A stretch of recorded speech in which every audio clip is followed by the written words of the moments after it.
In other words, it stems from differences in ideas, definitions, perceptions, or goals.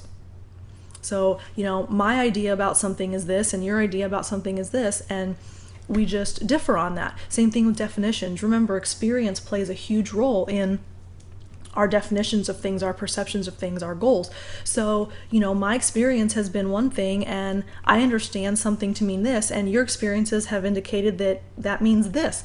And, we talked about different words and how you might define what you grill on, what meat you grill, hot dogs or whatever you call them. I call them hot dogs, but, brats or wieners or whatever. Depending on where you're from and your experiences, you're going to define things differently. And perceptions and goals. So again, we're not necessarily at a negative conflict. It's just a difference in opinion. You understand each other, you just agree. So you're able to look at the other person and say, I see where you're coming from, I understand your point of view, I just have a different one. And the key is to keep conversation focused on the issues rather than the personalities. Because as soon as it goes into personalities, I think that you're silly for thinking that way, or, well, of course you feel that because you, etc., etc., etc. Notice that when we focus on the person, the traits or the characteristics of that person, then we go into more of a defensive climate. So if we keep it on the conversation, the topic at hand, so, I believe this about politics and you believe this about politics, we can agree to disagree, and we're going to focus on the politics rather than, what I think about the fact that you think something else. Okay, so quick little break of humor for you. Hey Dad, how do you and Mom manage to work out your little disagreements? He asks, and he says, well, son, actually we never have any little disagreements to work out. And the wife comes out from the side and says, due to, and then they go into a little argument about not having arguments.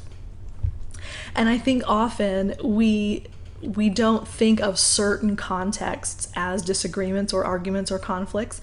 I think a lot of people would say, oh, well, just saying yes we do, no we don't, that's not really a conflict.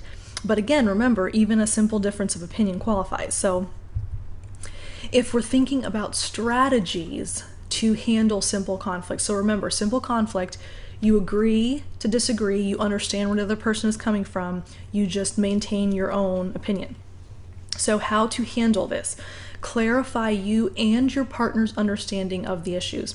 So, the phrase, just the facts, ma'am, that's very simple and easy to remember. So stay focused on the issue, the topic at hand, and clarify what you believe and what your other person believes and what you understand about each other's beliefs. Keep the discussion focused on the facts, like I mentioned. Look for more than the initial solutions. Because simple conflict is not necessarily negative, there's probably a very easy early solution that may come up, but sometimes it's easier to look for something other than that. Don't try to tackle too many issues at once. So, you may have several things you disagree on, and trying to address all of them at once is probably going to mean that you end up in a true conflict. So try to handle one thing at a time, keep it simple, keep it focused, and find a kernel of truth in what your partner is saying. In other words, you can probably find a level of common ground no matter what the topic is, no matter what the issue is. I happen to be in a course right now that the professor and I are very, very different in what we believe about the world, and we have worked in our class to find common ground and find things that we can agree on, even though there are many, many things that we don't agree on. So find a kernel of truth in what the other person is saying. I guarantee you can find something that you can agree on, even if there's the majority that you don't. And if tempers flare and conflict escalates, take a break, step back, and cool off. Return when your mind is clear. One of the things, when I train parents in my filial therapy, which is basically teaching parents to do play therapy with their own children, one of the rules of thumb that we talk about is when a child is drowning, it's not the time to teach them to swim. And the principle there is that if your child is drowning, meaning your child is in the thick of the issue, that's not when they are receptive to instruction and help and all of those things. They need to be removed from the immediate problem before you can do anything further. So again, if you're in a situation where the conflict is getting worse and escalating, that's not the time to try to fix it or address it. Give yourself a break, cool off, and then when your mind is not so focused on the issue, then you can come back and readdress the topic, etc. Okay, so then ego conflict is kind of the third level. So pseudo conflict is just a misunderstanding, simple conflict is kind of in the middle, and then ego conflict is when the conflict gets personal. Personal attacks put partner on the defensive, and that goes back to using I statements instead of you statements and blaming statements. And of course, as each person becomes more defensive, the conflict escalates. That makes sense. And it occurs when participants begin attacking each other instead of the issue at hand or bringing up sensitive issues. Remember, we talked about the red flags and our trigger words. Some people say, they're pushing my buttons. Those are all ways that we communicate. You're bringing up something that is a sensitive issue or something that's going to create a response in me, a reaction in me. And so bringing up sensitive issues is, kind of a tried and true way of having things turn into an ego conflict. Also, if you begin attacking each other, remember we talked about the strategies of keeping it focused on the issue, not the personality. Well, same here. If you're not attacking the other person, you have a much more supportive climate rather than a defensive, antagonistic climate. So strategies to deal with ego conflict. Really, this seems very basic and intuitive, but steer the ego conflict back to a simple conflict. That's your guaranteed method for not letting it go too far out of your control. If you notice that things are starting to get toward the ego conflict where it's personal attacks and very defensive, stay focused on the issues instead. So one of the things that I happen to say, probably because I've been trained as a therapist, I might say, what I hear you saying is, and I paraphrase back what I think they're trying to communicate, and then I try to redirect back to the original topic, which would be staying focused on the issues, which again prevents the personal attacks. This is an interesting thought because I don't think we often consider this idea, but make the issue a problem to be solved, not a battle to be won. And I think when we're in conflict, that instinctive fight or flight mechanism that triggers, if we are willing to stay and get into a conflict, then that means that our fight trigger is going. And so that, I have to win this battle is very instinctual and it's very, almost innate. And so if we can think about this as a problem that needs to be solved, so when you are creating a solution to a problem, you're looking at options, you're considering the elements, you're possibly collaborating. So not thinking about it in terms of this is a battle that I have to win, but let's figure out how to fix this. It's a very different perception of the situation. Another topic that you may be interested in is writing down what you want to say, especially if you're one of those people that after every major conflict in your life, you sit there and say, oh, if only I would have said this at the time, or if only I would have done this in that moment. If you're that person, you may benefit from writing down what you want to say, because in the moment it can be very difficult to communicate effectively and express yourself and your feelings in a healthy way. So sometimes if you write it down, that gives you the opportunity to edit it and to think about it and to process it and make sure that it's truly exactly what you want to communicate. Here are my caveats though. Do not put angry attacks in writing. So if you're going to write down what you want to say, that's not the time to express your anger or attack the other person. Make the written summary rational, logical, and brief. So another rule of thumb that we use when I train parents is if you can't say it in 10 words or less, don't say it. And especially in a conflict situation, that might be near impossible to keep it under 10 words, but the concept is still there.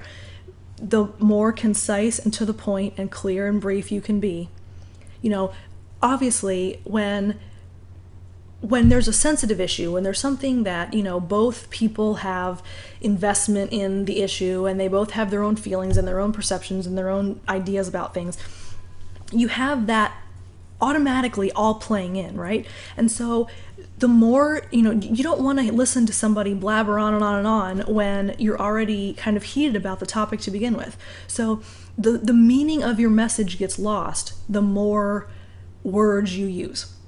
So try to be very brief and try to be rational and logical. If you have a viewpoint and if you have a belief on something, explain it rationally and logically. This is why I believe what I do. This is where I'm coming from, and keep it short. When things get personal, do not reciprocate. I know easier said than done, but an easy way to do that, use I messages instead of you. And as a side note, my husband tells me the other day, I'm actually using I statements a lot now. I use I statements all the time. And I was like, oh, look at that. Okay, so I have a couple of food for thought questions for you. Is it ethical and or appropriate to mask your true emotions in order to get along with others? So ponder that for one moment. Is it ethical or appropriate to mask your true emotions, how you really feel, in order to get along with others? And then secondly, is honesty in a relationship always the best policy? I probably shouldn't have accentuated that word because now you know what the answer is, but is honesty in a relationship the best policy? And then, are there situations in which you should not assert your point of view? Would there be a certain place where what you think should not be communicated? And what would be an example of that? So if you can choose one of those questions and put that in your reflection post, I'd be interested to read those. So, ethical or appropriate to mask your true emotions in order to get along? Is honesty in a relationship the best policy? And are there situations in which you should not assert your point of view? So choose one of those and include that in your reflection post. So if we've looked at the types of conflict, we've looked at strategies for managing those types of conflicts, we've looked at what conflict is, but if we consider conflict as a process, remember we looked at a conversation as a process as well. So if we can consider conflict as a process, it gives us almost step-by-step elements that we can focus on and kind of work with. So most relational disagreements have a source, a beginning, a middle, an end, and an aftermath. And if you think back to the steps of a conversation, we have the greeting, the priming, topic priming, etc. So almost the same idea here, but it's specific to conflict now. So let's look at these components. Okay, the source of the conflict is first. Basically, the prior conditions leading up to that conversation. So you're setting the stage for the disagreement in the source component. So what has led up to that point? What prior conditions existed? What things have already been brought to the table before we even get to the true conflict? So this is when you become aware that there are differences between you and the other person. The first instance where you think, we just don't see eye to eye on this. It can come from role expectations. So, I thought that you were going to do this because that's my experience. Your role would be this and my role would be that. Or it could be a perception or a goal or a resource issue. And sometimes determining the source means that you have to look at more than one element. So it may consist of multiple sources. So there may be 3 or 4 prior conditions that are all coming together to set the stage for the disagreement. Okay, so then you have the active conflict. This is the middle, the meat and potatoes of the conflict. That's my brother's phrase, but the active conflict means the frustration is being brought to the attention of others. So, I'm communicating that I'm frustrated, you're telling me that you're frustrated. We now know that where the other person stands. It becomes an active conflict. However, it's not necessarily emotionally intense. So the middle of the conflict is not necessarily when the tempers are flaring and the emotions are going. Sometimes it's just we're frustrated and we're still